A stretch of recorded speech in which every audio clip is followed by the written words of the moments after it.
तो आज मैं आपको एक अनोखी रहस्यमय कहानी सुनाऊंगी। अगर आप चैनल पर नए हैं तो अभी सब्सक्राइब कर ले, क्योंकि यह मेरा दूसरा नया चैनल है। तथा कहानी पूरा देखे, अंत में एक अनोखा रहस्य छुपा है। धन्यवाद। तो सुनिए। एक घने जंगल के किनारे एक गांव था, जहां मगन नाम का एक वृद्ध और ईमानदार लकड़हारा रहता था। मगन का जीवन छोटे उतही सीधा साधा था। वो हर दिन जंगल से सूखी लकड़ियां इकट्ठा करता और उन्हें बेचकर अपना गुजारा करता था। उसके पास धन नहीं था, लेकिन महादेव के प्रति उसकी भक्ति अटूट थी। गांव के बीच में एक बहुत ही प्राचीन शिव मंदिर था। मगन हर शाम मंदिर जाता और शिवलिंग के पास बैठकर महादेव का ध्यान करता। उसके पास चढ़ाने के लिए फूल, फल या प्रसाद नहीं होते थे। वो बस जंगल से एक बेलपत्र लाता था, जो महादेव को बहुत प्रिय है, और उसे सच्चे मन से शिवलिंग पर अर्पित करता था। सावन का महीना आया और चौथी सोमवारी का दिन था। उस दिन गांव के सभी अमीर और धनी लोग मंदिर में इकट्ठा हुए थे। एक अमीर व्यापारी, जिसका नाम रघुनाथ था, उसने महादेव को सोने और चांदी के गहने चढ़ाए। उसने पुजारी को भी बहुत सारा धन दिया और सबको ये दिखाया कि वो कितना बड़ा भक्त है। उसी भीड़ में मगन भी था, जिसके हाथ में बस एक सूखा हुआ बेलपत्र था। वो अपनी बारी का इंतजार कर रहा था।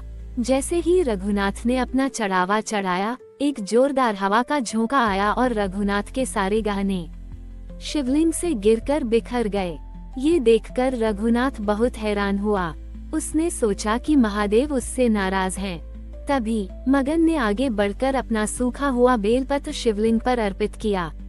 जैसे ही वह बेलपत्र शिवलिंग पर रखा गया, वह तुरंत हरा भरा और ताज़ा हो गया।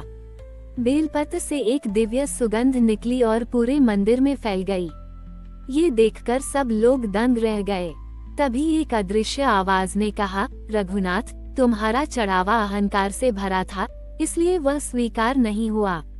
लेकिन मगन का सूखा हुआ बेलपत्र, जो उसने सच्ची श्रद्धा और प्रेम से चढ़ाया, मेरे लिए सबसे अनमोल था।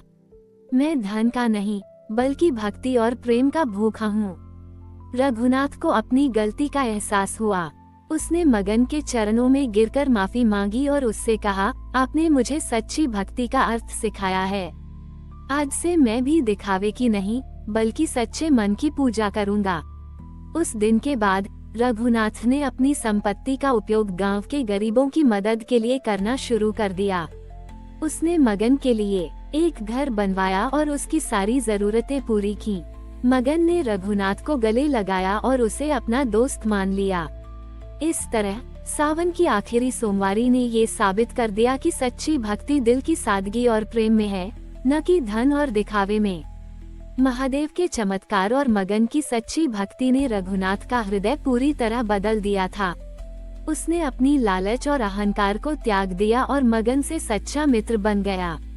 उन दोनों की दोस्ती ने गांव में एक नई मिसाल कायम की। मगन, जो कभी एक गरीब लकड़हारा था, अब गांव का सबसे सम्मानित व्यक्ति बन गया था, और रघुनाथ अपनी दौलत का सही उपयोग करके लोगों की सेवा करने लगा था। रघुनाथ ने गांव के लोगों को इकट्ठा किया और उनसे कहा, मैंने अपनी जिंदगी का सबसे बड़ा सबक मगन से सीखा है। अब मैं चाहता हूँ कि हम सब मिलकर इस गांव को और बेहतर बनाएं। उसने सबसे पहले गांव के बच्चों की शिक्षा पर ध्यान दिया। रघुनाथ ने एक बड़ा और सुंदर स्कूल बनवाया, जहां सभी बच्चों को मुफ्त में शिक्षा दी जाती थी। मगन ने उस स्कूल में बच्चों को जंगल और प्रकृति के बारे में सिखाना शुरू किया। वो उन्हें पेड़ों के महत्व और पर्यावरण की रक्षा के बारे में कहानियां सुनाता था। इसी बीच गांव में एक नई समस्या खड़ी हो गई। गांव के पास की नदी सूखने लगी थी, जिससे किसानों की फसलें खराब हो रही थीं। गांव के लोग बहुत परेशान थे। रघुनाथ ने अपनी व्यापारिक सूझबूझ का उपयोग किया और गांव के इंजीनियरों को बुलाया।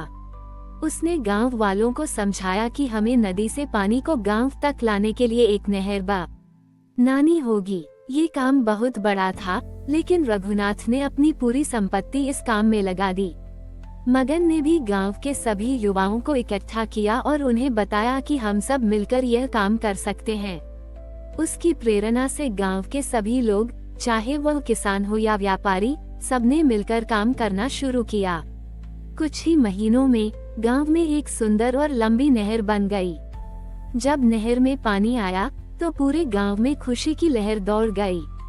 किसानों की फसलें फिर से लहलहाने लगी और गांव में खुशहाली वापस आ गई। इस प्रकार सावन की उस आखिरी सोमवारी ने न सिर्फ 2 व्यक्तियों का जीवन बदला, बल्कि पूरे गांव को एक नई दिशा दी।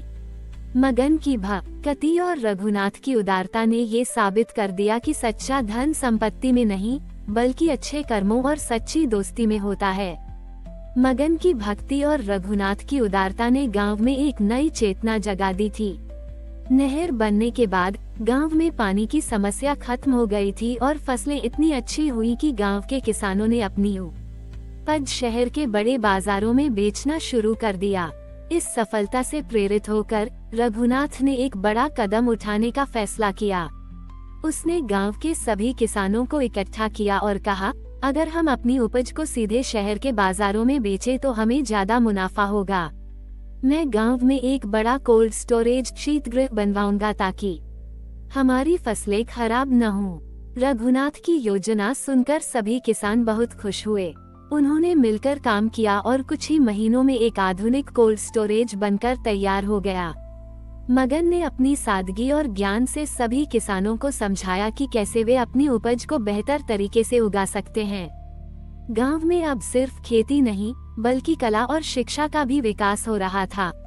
स्कूल में बच्चे पढ़ने लगे थे और मगन के सिखाए हुए पर्यावरण के सबक से गांव में हरियाली बढ़ गई थी। गांव का नाम अब दूर दूर तक फैल गया था। एक दिन देश के प्रधानमंत्री ने गांव के विकास के बारे में सुना। उन्हें विश्वास नहीं हुआ कि एक छोटे से गांव ने सिर्फ 2 लोगों की पहल से इतना बड़ा बदलाव किया है। उन्होंने गांव का दौरा करने का फैसला किया। प्रधानमंत्री जब गांव पहुंचे तो वे वहां की साफ सफाई, हरियाली और खुशहाल लोगों को देखकर दंग रह गए। उन्होंने मगन और रघुनाथ को बुलाया और उनसे पूछा, ये चमत्कार आपने कैसे किया? मगन ने अपनी विनम्रता से कहा, ये हमारा नहीं, बल्कि महादेव का आशीर्वाद है। उन्होंने हमें सिखाया कि सच्ची भक्ति धन में नहीं, बल्कि सेवा और सहयोग में है। प्रधानमंत्री ने गांव को देश का सबसे आदर्श गांव घोषित किया और मगन और रघुनाथ को उनके उत्कृष्ट योगदान के लिए राष्ट्रीय सम्मान से सम्मानित किया। इस तरह सावन की आखिरी सोमवारी ने गांव को ये सिखा दिया कि सच्ची भक्ति और ईमानदारी से किया गया कोई भी काम असंभव नहीं होता और वह पूरे समाज को बदल सकता है। हमारी और भी आध्यात्मिक एवं अनोखी कहानियाँ देखने के लिए हमारे चैनल पर जाएं तथा धार्मिक एवं पौराणिक अनोखी कहानियाँ हमारे चैनल पर है। कृपया जाके देखें तथा हमारे चैनल को सब्सक्राइब करके रखें और वीडियो लाइक जरूर करें। धन्यवाद।